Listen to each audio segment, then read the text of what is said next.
اور جو نسخہ میں بتلانے والا ہوں وہ اسی کمزوری کا علاج ہے کہ اگر ہم اس نسخے پہ عمل شروع کر دیں تو ہمارے اندر سے بھی یہ دین پر عمل کرنے کی جو کمزوری ہے، کمی ہے، خامی ہے، بس نام کا دین ہمارے پاس ہے، عمل میں نہیں ہے، عمل میں آنے لگے گا انشاءاللہ۔ صحابہ کرام تو گناہوں سے بے حد ہی بچنے والے تھے، وہاں تو سوال ہی پیدا نہیں ہوتا گناہ کرنے کا۔ ویسے ہی اللہ کرے ہمیں بھی توفیق ہو جائے کہ ہم بھی گناہوں سے بچنے والے بن جائیں۔ وہ نسخہ یہ ہے جو اللہ تعالیٰ نے ان آیات میں بیان فرمایا اور احادیث میں بھی حضور علیہ الصلوۃ والسلام نے بیان فرمایا ہے، وہ ہے کثرت سے موت کو یاد کرنا، کثرت سے اپنی موت یاد کرنا۔ موت آنے کے مسئلے میں سب کا اتفاق ہے، بڑے سے بڑے پڑھے لکھے آدمی کا بھی اور دانشوروں کا بھی، علماء کا بھی، صلحاء کا بھی، اولیاء کا بھی، انبیاء کا بھی، سب کا اتفاق ہے کہ موت آئے گی اور آ رہی ہے اور آتی جا رہی ہے، کوئی مستثنا نہیں ہے۔ جیسے کسی نے یہ شعر کہا ہے کہ انسان کو چاہیے کہ خیال قضا رہے، انسان کو چاہیے کہ خیال قضا رہے۔ ہم کیا رہیں گے جب نہ رسول خدا رہے صلی اللہ علیہ وسلم۔ انسان کو چاہیے کہ خیال قضا رہے،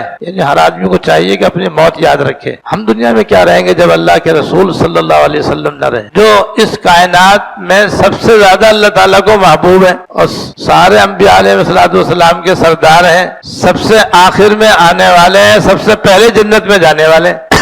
جب وہ دنیا میں نہ رہے تو اب کون رہے گا بھائی؟ اس لیے سارے انبیاء علیہ السلام دنیا سے تشریف لے گئے، سب وفات پا گئے۔ جب انبیاء علیہ السلام وفات پا گئے، حضور وفات پا گئے، اب کون باقی بچے گا؟ تو اختلاف تو کسی کا بھی نہیں ہے اس مسئلے کی، لیکن جو زبردست کمی ہے وہ اس کو یاد رکھنے کی ہے کہ موت کو یاد رکھنے والے لاکھوں میں کوئی ہے، 100 میں نہیں، 1000 میں نہیں، لاکھوں میں کوئی ایسا مسلمان ہوگا، مرد یا عورت، کہ جو اپنی موت کو یاد رکھتا ہو۔ اور موت کو یاد رکھنا ہی وہ زبردست نسخہ ہے انسان کی کایا پلٹنے کے لیے، دین کو عمل میں لانے کے لیے اور گناہوں کے چھوڑنے کے لیے۔ اب ہم سے گناہ نہیں چھوٹتے ہیں، وجہ یہ کہ ہمیں اپنی موت یاد نہیں۔ اگر ہم کو موت یاد ہو تو مجال نہیں جو آدمی گناہ کر لے۔ ہمارے بزرگ کی مثال دیتے ہیں کہ دیکھو کسی کا باپ سامنے کھڑا ہوا ہو اور اس کا جوان بیٹا اس کے سامنے ہو تو وہ باپ کے سامنے کسی نامحرم عورت کو گھور سکتا ہے؟ یہ اس سے ہاتھ ملا سکتا ہے؟ اس کے پاس بیٹھ سکتا ہے؟ بشرطے کہ باپ بھی نیک ہو اور بیٹا بھی شریف ہو؟ مجال نہیں، کیونکہ باپ دیکھ رہا ہے۔ جب باپ سامنے نہ ہو جب بھی یہ گناہ ہوتا ہے۔ ایسے جب اللہ تعالیٰ کا استحضار نہ ہو،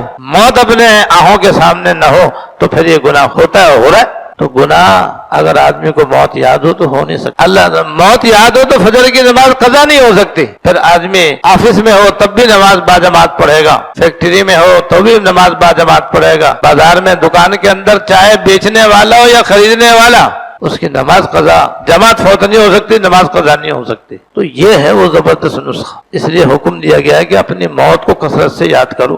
ایک روایت میں رضی اللہ تعالیٰ عنہ فرماتے ہیں کہ ہم 10 آدمی تھے، ان میں سے ایک میں بھی تھا، یعنی مجھ سمیت 10 آدمی تھے، ہم سب سرکار دو عالم صلی اللہ علیہ وسلم کی خدمت میں حاضر ہوئے اور آپ کی خدمت اقدس میں ہم بیٹھ گئے تو ایک انصاری صحابی کھڑے ہوئے اور انہوں نے حضور سے یہ سوال کیا کہ حضور سب سے زیادہ سمجھدار آدمی کون ہے؟ سب سے زیادہ سمجھدار، دور اندیش، ہوشیار کون آدمی؟ سب سے زیادہ ہوشیار، سمجھدار، دور اندیش کون سا آدمی ہے؟ تو آپ نے فرمایا جو سب سے زیادہ موت کو یاد کرنے والا ہو اور سب سے زیادہ اپنے موت کی تیاری کرنے والا ہو۔ اور پھر 2 بڑے فائدے آپ نے ارشاد فرمائے کہ جو مسلمان ایسا ہوگا، ایک تو دنیا میں اللہ تعالیٰ اس کو شرافت اور بزرگی سے مالا مال فرمائیں، دوسرا فائدہ یہ بیان فرمایا اور آخرت میں اس ہی کو اللہ تعالیٰ رفعت اور بلندی عطا فرمائیں گے، آخرت کا اعزاز بھی اس کو نصیب ہوگا، آخرت میں عزت بھی اس کو ملے گی، رفعت اور بلندی بھی اللہ تعالیٰ اس کو آخرت میں عطا فرمائیں گے، دنیا کے اندر بھی اس کو شرافت اور بزرگی سے مالا مال فرمائیں گے۔ اور دوسری روایت میں یہ ہے کہ حضور خدمت میں ایک صاحب کھڑے ہوئے اور انہوں نے عرض کیا حضور سب سے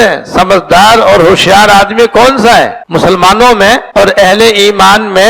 سب سے زیادہ ہوشیار آدمی کون ہے؟ آپ نے فرمایا مسلمانوں میں سب سے زیادہ سمجھدار اور ہوشیار آدمی وہ ہے جو موت کو زیادہ سے زیادہ یاد کرے اور مرنے سے پہلے موت کی بہتر سے بہتر تیاری کرے، یہ فرمایا۔ تو موت ایسا زبردست، موت کو یاد رکھنا ایسا بہترین نسخہ ہے کہ اس سے دنیا کی بھی کامیابی کامرانی نصیب اور آخرت کی بھی صلاح و فلاح نصیب۔ اور ایک اور حدیث سنا کے ختم کرتا ہوں جو بہت ہی مشہور و معروف ہے اور ہم لوگ شاید سنتے بھی رہتے ہو کہ اکثر ذکر حازم لذات الموت او کما قال صلی اللہ علیہ وسلم، کہ تم لذتوں کو توڑنے والی اور ختم کرنے والی چیز یعنی موت کو کثرت سے یاد کرو۔ تو بس موت کو کثرت سے یاد کرنا یہ ایسا زبردست نسخہ اور عمل ہے کہ جو اس پر عمل کرے بس اس کی یہ کمزور کمزوری یا یہ خرابی کہ دین اس کی زندگی میں نہیں ہے، نیک اعمال کی اس کو توفیق نہیں ہے، نیک کاموں کا اس کو شوق اور ذوق اور جذبہ نہیں ہے، اور گناہوں سے وہ بچتا نہیں. یہ جو بہت بڑا عیب ہے، کمزوری ہے، اس کا یہ علاج ہے.